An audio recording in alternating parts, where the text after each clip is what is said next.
Jordan Dickens from Russia, Eurasia, and Eastern European Regional Studies, who will present Better Not to Think About It, the AIDS Epidemic, Perestroika, and the Collapse of the Soviet Union, 1983 to 1991.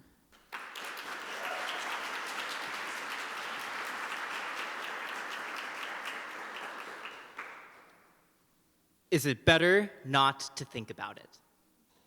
Journalist Alla Alava posed this question about the Soviet Union's AIDS epidemic in a 1989 article for Ogonyok News magazine. Alava was writing in the wake of an outbreak in the city of Elista, where 270 people, primarily women and children, had contracted AIDS from contaminated catheters, IVs, and needles in Soviet hospitals. Alava's question was, of course, rhetorical. Her article was a criticism of the ways that the Soviet government had mismanaged the AIDS epidemic. Yet Alava was not alone. Her piece reflects the emerging criticism towards the Soviet state in the 1980s and the years leading up to the USSR's collapse in 1991. My thesis explores this dissent in the context of the AIDS epidemic, utilizing articles like Alava's, as well as government documents, letters, and other primary sources. And in these sources, I identify three primary arguments. First, criticism of Soviet medical infrastructure. Second, developing relationships with international actors, particularly those in the West. And third, relationships with those considered the other in Soviet society who were blamed for the spread of AIDS.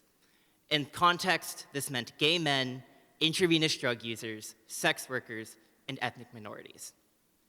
In these discussions, I find that as the AIDS epidemic worsened and the Soviet state proved unable to manage it, everyday Soviet citizens lost faith in the Soviet system to protect them from a crisis like AIDS.